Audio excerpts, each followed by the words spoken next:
Who's top 5 DPS right now in your opinion? Top 4 is really easy, but the 5th one, the gap between 4 and 5 is bigger than the gap between 5 and 10. Like, the top 4 carries... Okay, top 2 carries Nevilet Mawika, then Arlecchino Varesa, and it's like... Nevilet, Mawika, Arlecchino and Varesa, number 5, 6, 7, 8, 9, 10. Gaming? I wouldn't say it. I don't think it's Gaming. Ayaka number 5.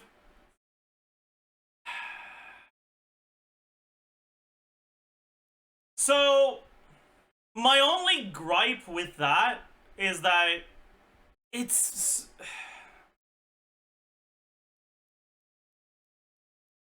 Ayaka's technically doing more damage than Escoffier in that team, but like, not even by that much.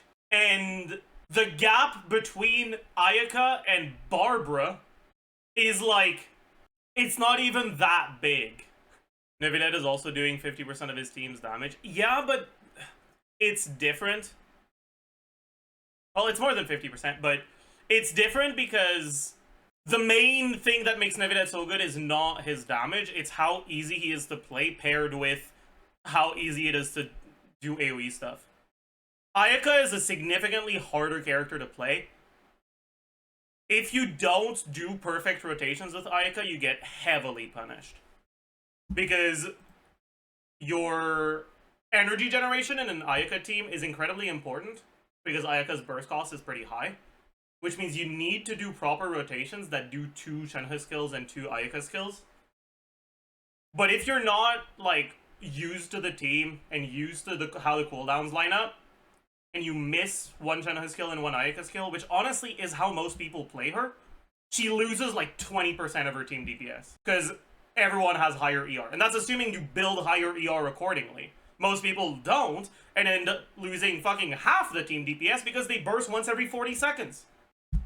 Like, as much as Ayaka's gameplay loop is fairly straightforward, the execution of her rotations can be a little tricky. And a lot of people don't do them properly. Which makes sense, because it is tricky. That plus the fact that against unfreezable enemies, they can just move out of your burst. And they will move out of your burst fairly often. Like, if you play her in this Abyss, Seahorse will dodge half the burst. Most of the time. Fluid Avatar of Lava will dodge half the burst. Because it gets staggered backwards, and then your burst is relatively slow, so there's like 2 ticks that happen before it catches up. Because it can't be frozen. Considering that Ayaka Escoffier is pretty much 100k DPS, what do you expect Kirk Escoffier DPS to be? I'm not sure, but I would expect 120k. I think 120k is what I'm expecting right now. 200k, true. I'm gonna be honest though, I expect Skirk's C1 to give her like 30 or 40% team DPS. Like, I'm calling it right now. Skirk's C1 is gonna be Death Shred. It's gonna be the same as like Ayaka's C4 or whatever. But yeah, I'm fully expecting Skirk's release to make it very easy to answer what the top 5 carries are. Because I am fully expecting Skirk to be good enough to sneak into the top 5. But yeah, right now, I don't know who number 5 would be. Like, okay, if you want my truly honest thoughts, okay, and we're not limiting ourselves to hyper carries, or like teams that have a dedicated carry at least, it's Nahida. I think Nahida's pretty similar to Arlecchino and Varesa, actually. I think Hyper Bloom teams are up there. Is that only at C0? Yeah. Constellations can change this. While Nahida's C2 is good, the value of it isn't quite as high as recent early cons or weapons on carries, in the sense that the amount of damage you get from it is pretty good, but it's a similar amount to what you get from one constellation or signature upgrade on a hyper team like Mawika. Although, to be fair, Veresa early con, not the best, but yeah. We've got some... No, that's old. We've already seen that. Who are the other contenders for number 5? Molani, Navia, which I don't have, so we'll use Kuchina as a placeholder. Clarend. Kinda Chaska, kinda Kinich, kinda Hutao, kinda Liddy, kinda Gumming. Alhaitham, I don't know. A little more sus. But yeah, like, that's the thing with a lot of the carries that, like, could potentially make it to the number 5 position, is that pretty much all of them will have situations where they're as good, sometimes even better than, the carries that I consider to be the top 4, but they all have some potential issues, right? Molani, all the clunk, some of which is completely outside of your control. Kanich, most of it is not outside of your control, actually. If you're really good at Kanich, you will be able to reliably get 5e rotations. But it's hard as fuck. Chaska is good, but her best teams by far are just fucking Maui Kasitlali teams. And outside of Maui Kasitlali teams, she's just okay. She's not bad, but she's not, like, outstanding. She's also single target lock. There's that. Who else? Who else did I mention? I forgot. Navia. The main thing with Navia is just that she doesn't really necessarily have big issues, but her, like, optimal scenario, her best case scenario, is just not as good as the other characters here. Like, the highest simmed Navia team is wheelchair for a reason. You know? I mean, part of that reason is that wheelchair just is really good for Navia, right? Like, Navia's a geo carry, so it makes a lot of sense for her to be good with Shilonen. But, yeah. Navia deals a lot of damage on that team. I mean, sure. It's not an insignificant amount. And that's not what I'm saying either. But you could put Navia on a level 1 weapon with 0 artifacts and still clear in time.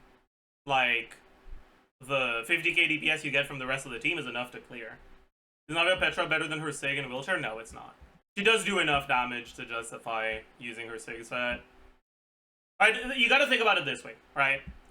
Petra gives you 35% hydro damage to about half of your team's damage. Her signature set gives you... how much does it even give you again? I forgot. It gives you... what, 50% geo damage and 18% attack? So you get an additional... you get 15% more damage and 18% more attack to 43% of your team DPS instead of 52. Right? But, like, the actual buff is almost twice as big. And it's affecting only 10% less of your team DPS. So it's gonna be better. If she had access to a set that does as much as Cinder City, it would be better. The biggest... I guess you do get the 15% geo damage bonus from Petra, so it's a bit closer because of that, but still. I'm actually kind of curious how far behind it is. This isn't, what, 91.5? Archaic Petra. I get it, buddy. Like, fine. Petra, 89. Just like 2 to 3% behind.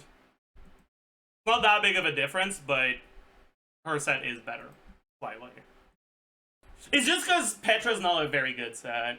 Like, 35 damage bonus isn't actually that great nowadays. And it doesn't affect the whole team. Right? Petra's good at, like, Kea and Rosaria and those fucking Mawika teams because all your damage is pyro. So it's 35% damage to all your damage.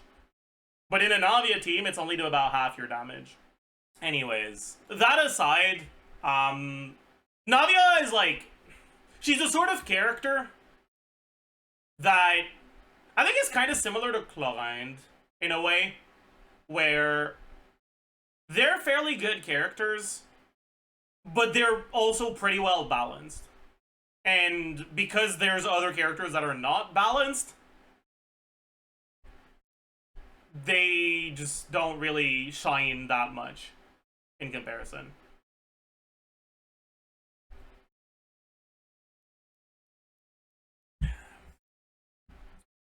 So, like, I think that depending on how you look at it, you could make an argument that these three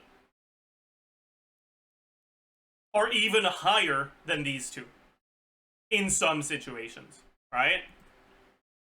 I don't think you can make that same argument for Chlorinde or for Navia. But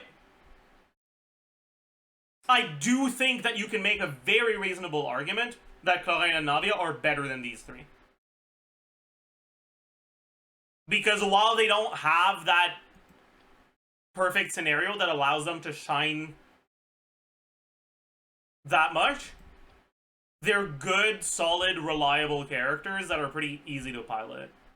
So that's why I think there's still considerations for 5th best carry, even though these three characters have situations where they shine quite a lot more. Chlorinde is not better than Molani and Kanich. I mean, if anything goes wrong with Molani, if you lose VV for a chomp that you were supposed to get because the enemy moved a little bit or something like that, her DPS is lower than Chlorinde. If you miss a chomp because it bugged, DPS is significantly lower than Chlorinde. If you're against enemies that kind of suck for Molani, like the Seahorse, she's worse than Chlorinde. And then for Kanich, if you're not doing 5e rotations, I'd argue he is also worse than Chlorinde. You know you want to put Chao in there? I'm sorry, man. Maybe if the good carries had AoE problems. Like, if the list looked like this instead, if Varesa and Arlecchino's numbers were kind of ass, right? And this was the top 4 carries, maybe. Because then in AoE scenario, you encounter a lot more bugs with Molani, and Chaska kind of sucks.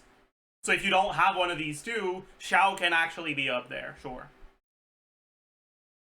But the problem is that we have too many characters that are at least decent in AoE, right? Arlecchino doesn't have the best performance in AoE, but her flexibility in teams means that she's out of the carries here. One of the ones that can slot in groupers the most easily. Rizza's not that good to be in the first 4, especially when she's really bugged. And Hu Tao is still competitive with Arlecchino. It's not just Chlorinde and Navi. I mean, okay. First things first. Even if you encounter the Varesa bug, which, by the way, all you have to do to not encounter the bug is to not mash your E like an idiot. It's a sort of bug that like, once you know it exists, it won't be a problem anymore. It barely affects her DPS as long as you know it exists. It's kind of like if there was a bug on Arlecchino that makes her do half damage if you press M first, or if you press your letter U. Like, just don't press U and you'll be fine. But yeah, also they're saying they're gonna patch it, so yeah. But even if you encounter the bug, Varesa's best teams are competitive with perfect case scenario Kanich. And perfect case scenario Molani too. And then Arlecchino, just in terms of DPS, he's not that far ahead. But most people don't know it exists, like 99% of people don't have Varesa in 4. Okay, but they also have already addressed the bug and it's clear it's gonna get fixed next patch. So, like, it's not that big of a deal. Anyways. Yeah, sorry, I didn't talk about what you said about Ayaka. You said, like, 8 different things. I gotta talk about them one at a time. Anyways. Yeah, when it comes to Arlecchino, I think you can make a bit stronger of an argument that she's not as high. Like, when you just look at DPS, Arlecchino is lower than Varesa. But Arlecchino has so much quality of life stuff that makes her so chill to play. And she has so much team flexibility that I think she still deserves her place here. It's not just flexibility in which units you can use her in, it's also archetypes. Which means that pretty much no matter what your first side team is, you can make a good second side team with Arlecchino. What you're doing Chlorine Chevreuse first side, you can play Arlecchino Melt second side. You're doing Maoika Melt first side, you can play Arlecchino Chevreuse second side. You don't have Chevreuse, play Fate. You've got a lot of options. You can even Entessie it up if you're really feeling spicy. But also, one additional thing that both of these characters have going for them is flexibility in rotations that makes it so that HP breakpoints never really punish them. Like, if the first wave enemy has 500k HP, Maoika is always gonna waste some damage because of the overkill on the first wave.